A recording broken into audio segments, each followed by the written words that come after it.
very few mobsters have gone down in history as being as bloodthirsty and as ruthless as Anthony Salvatore Casso, a notorious member of the Lucchese Crime Family from his initiation in 1974 to an eventual arrest in 1993.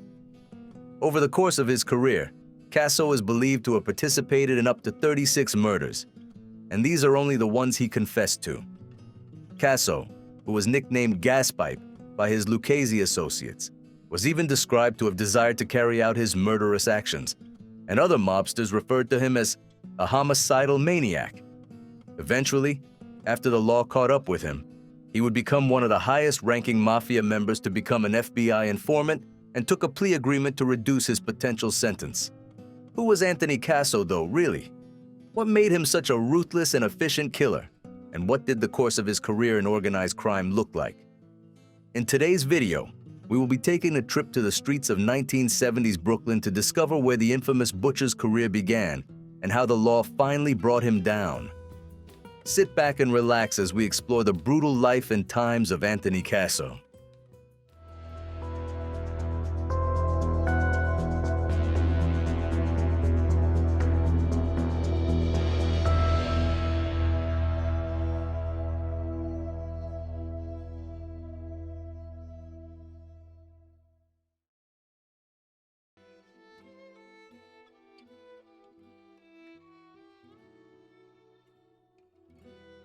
On the 21st of May, 1942, Anthony Salvatore Casso was born to Michael and Margaret Casso, a family of Italian descent in South Brooklyn, New York City. Casso's grandparents were originally from Campania in Italy and had moved to New York in the 1890s to seek out a new life. Casso's life in the Mafia may have been secured from the very beginning. As a baby, Salvatore Calimbrano was assigned as his godfather. Calimbrano was a capo regime, working for the nefarious Genovese crime family, who at the time controlled Brooklyn's docks, extorting traders as they delivered their goods. Despite this, the records suggest that his parents did not want Anthony to enter a life of crime, and his father particularly attempted to dissuade him while he was still young. As he grew up, Casso was described as a violent individual and showed an interest in guns from an early age. While he was still in school, he became very handy with a pistol. He and his friends built a makeshift shooting range on a Brooklyn rooftop, and by the age of 16, he was able to hit most targets.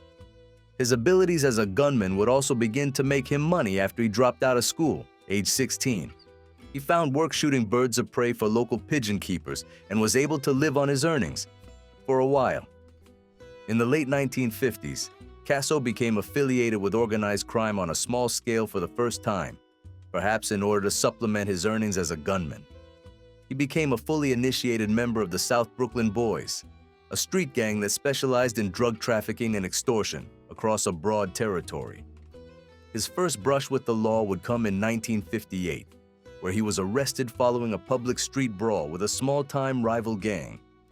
Casso's father visited him at the police station and reportedly attempted to scare him into quitting a life of crime while he was still young, but of course, to no avail. He continued to run with the South Brooklyn Boys until the start of the 1960s, when his criminal endeavors caught the eye of Christopher "Christy" Tick Furnari, the leader of the 19th Hole Crew, a division of the mighty Lucchese crime family. Throughout the early 60s, Casso became a keen associate of the Lucchese crime family, primarily working in loan sharking, illegal gambling, and drug dealing, essentially with Furnari as his mentor. Casso's violent nature and affinity with weaponry led him to be used as muscle in many of Furnari's dealings and rackets, and there is evidence to suggest that it is around this time that his casual violence turned bloodthirsty. In 1961, Casso was arrested for a second time as an attempted murder suspect. The unnamed victim, however, refused to identify him, potentially out of fear due to his reputation and gang ties, and he was acquitted. By all accounts, Casso had a way with women, and not a particularly pleasant one. As a young adult, he entered a relationship with Rosemarie Bellotti, whom he met while working with the South Brooklyn Boys gang. It was a strong, serious relationship in its early years, and Bellotti's parents had every hope that the two would be wed. The relationship eventually broke down, however, and in 1968, Casso married Lillian Del Duca, another South Brooklyn resident. The couple had 2 children together, yet without Del Duca's knowledge, Casso was still seeing Bilotti. Over the course of several decades, Casso set Bilotti up with a house in New Jersey and would frequently meet with her as part of an almost 30-year affair. Eventually, when Casso's career ended as a result of his arrest, all would become clear to Del Duca, who was understandably furious. The two remained married and Del Duca visited him often, but the betrayal hung over her like a black cloud, and she never viewed Casso the same way again.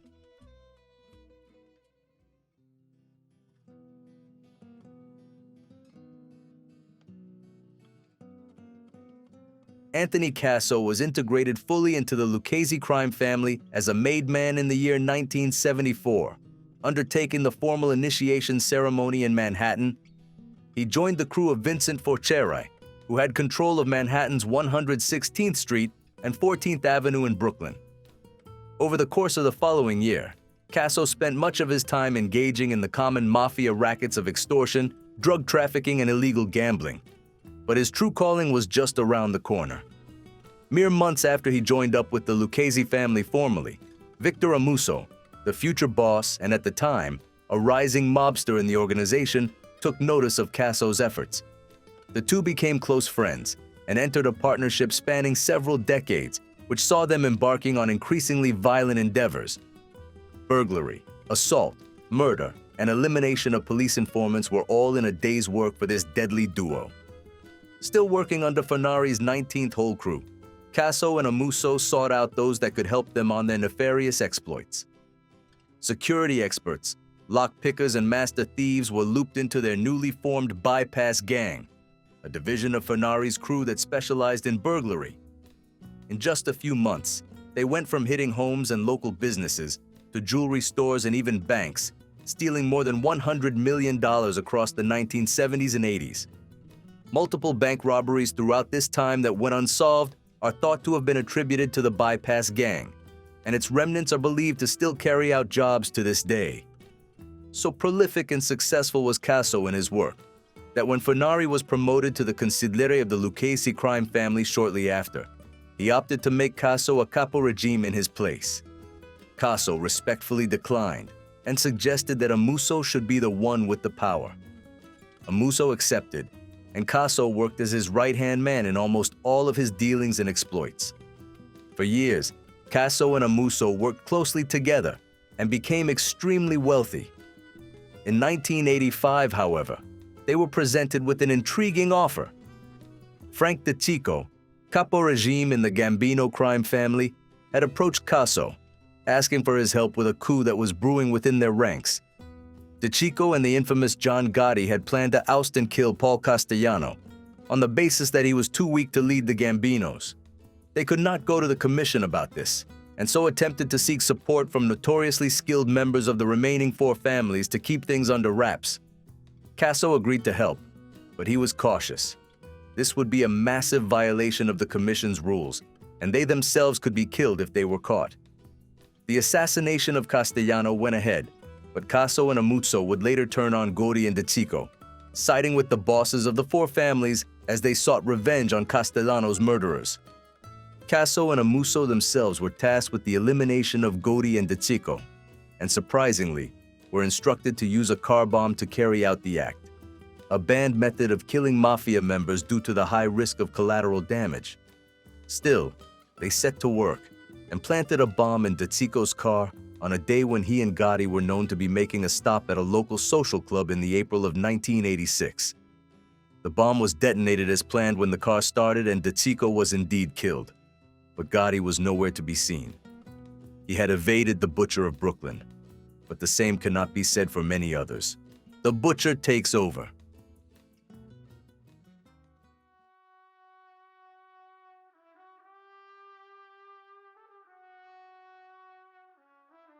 The heads of the Mafia's 5 families were struck with the culmination of the Mafia Commission trial, a lengthy court case that saw each of the family's leaders indicted with serious charges of extortion, labor racketeering, and murder.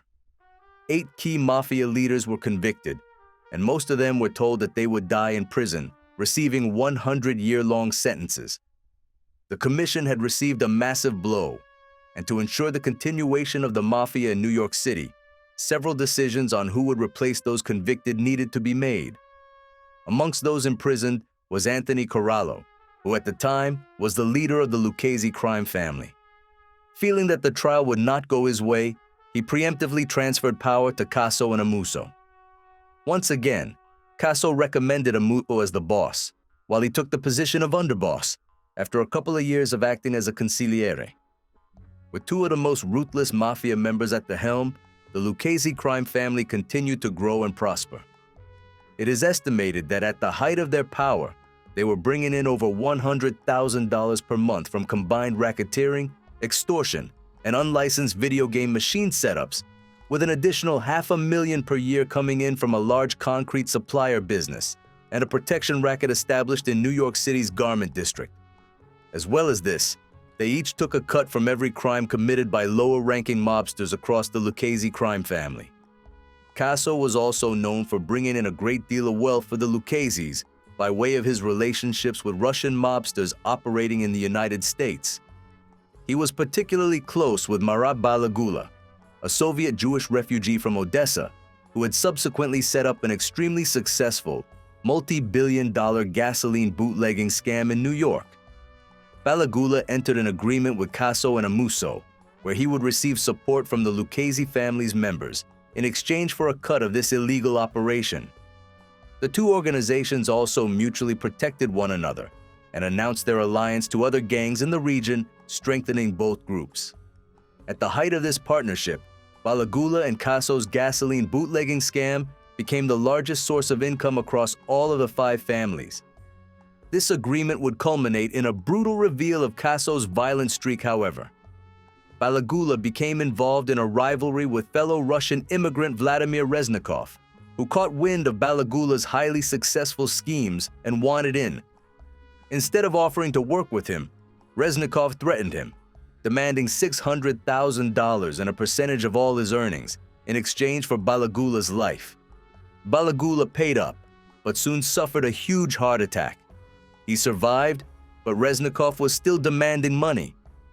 At this stage, Balagula called upon Casso for support, who was furious that somebody would extort his ally in this manner. Casso planned to put an end to this once and for all, and told Balagula to arrange a meeting with Reznikov the following evening, where he would supposedly receive his money. Reznikov headed to the meeting point, but stormed out furious with empty pockets. In the car park outside, Joseph Testa and Anthony Senner, two veteran Lucchese mobsters, were waiting. Reznikov was shot dead, and Balagula's problems with Eastern European gangsters ended that night.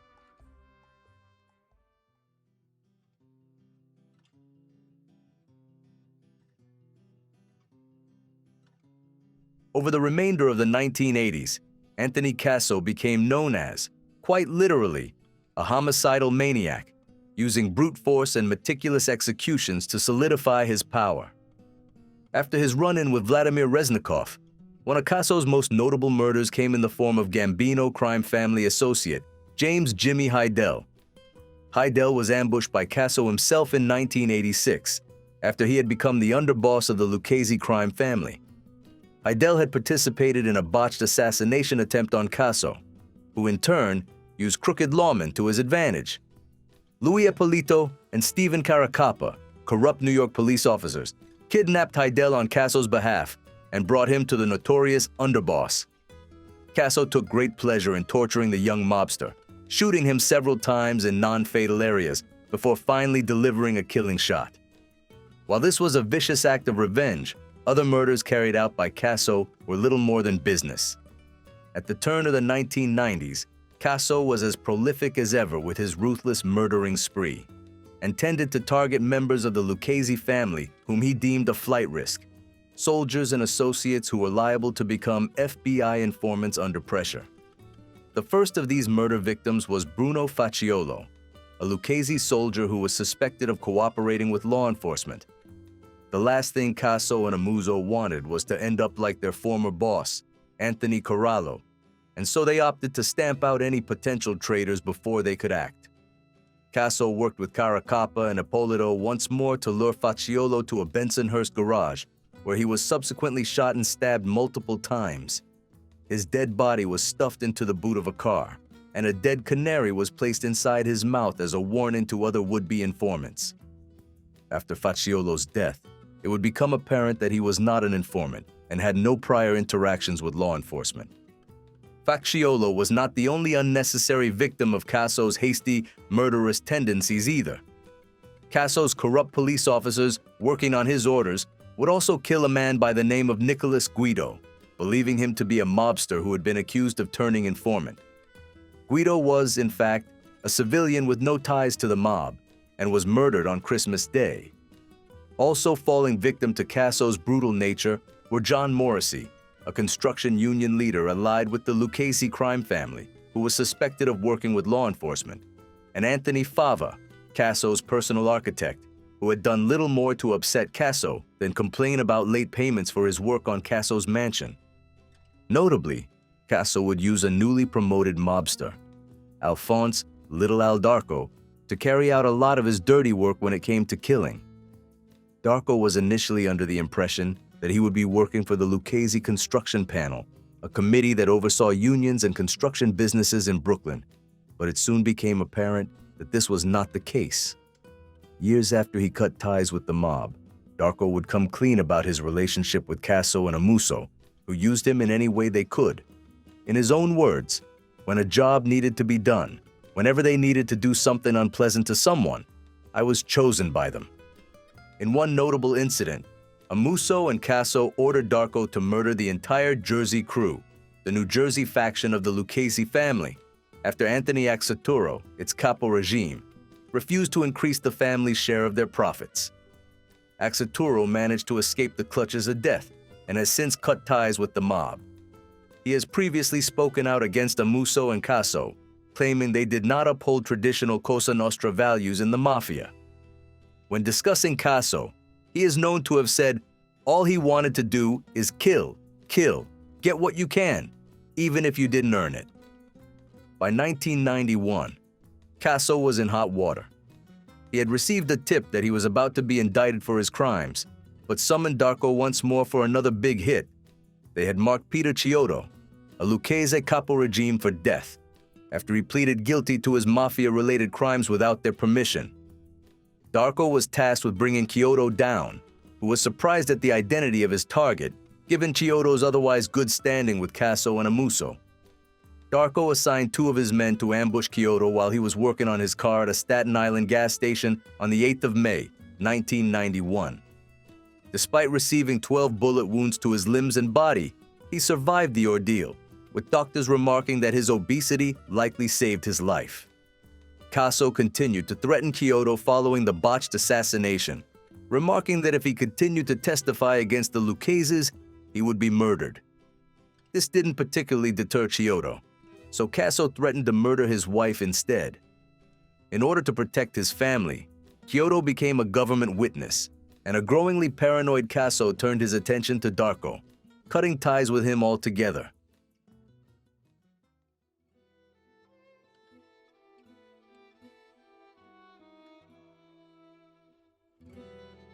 On the 29th of July, 1991, Amuso was arrested after an unidentified Lucchese gangster tipped off law enforcement about his whereabouts and wrongdoings. Casso was made de facto boss in his absence. As such, some even suspect that Casso may have been the leak. Casso reportedly had no desire to lead the Lucchese crime family and attempted to arrange an escape attempt on Amuso's behalf. For this reason, many believe that he did not leak any information regarding Amuso to the feds. Amuso, on the other hand, refused to leave prison, believing that his life would be at risk if he did. Casso was reluctantly placed in charge of the entire family, where his fragmented domain would be racked by suspicions about those formerly close to him. At the forefront of this was Darko and Chiodo. Upon hearing the news that Casso had been placed in charge of the family, Darko followed in Chiodo's footsteps and defected, which brought a series of murder indictments on Casso's doorstep from across his criminal career. In fact, Casso had arranged a series of unsuccessful hits on Chiodo's family, and Darko believed He would be the butcher of Brooklyn's next victim any day. FBI agents were soon hot on the trail of Casso's mobile phone calls, which were traced using informants' tapped phones, and he was arrested while showering at Rosemarie Belotti's home in Mount Olive, New Jersey, in the January of 1993. The FBI searched the property and found $340,000 in cash, a rifle that linked Casso to his murders, and paperwork detailing the structure and plans of the Lucchese crime family. While awaiting trial, Casso was imprisoned at New York's Metropolitan Correctional Center, facing enough murder charges that would ensure he spent the rest of his natural life behind bars. He continued to administrate the Lucchese crime family's movements from prison, but knew that given his impending fate, an escape attempt may be his best bet.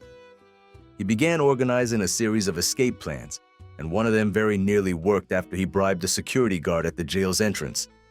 At the very last minute, another guard stopped him in his tracks, and he was thrown back in. He subsequently planned to assassinate his judge, Eugene Nickerson, and started tasking Lucchese gangsters with ambushing prison buses. None of these plans would come to fruition, however, as Amuso stripped Casso of his underboss title as a result of his recent failures, formally recognizing him as the man who had betrayed him as a scapegoat. Casso was getting desperate, facing life in prison, with multiple gangsters lined up to testify against him, and following multiple failed escape attempts. He saw his only option as becoming the very thing he had attempted to stamp out throughout his career: an informant.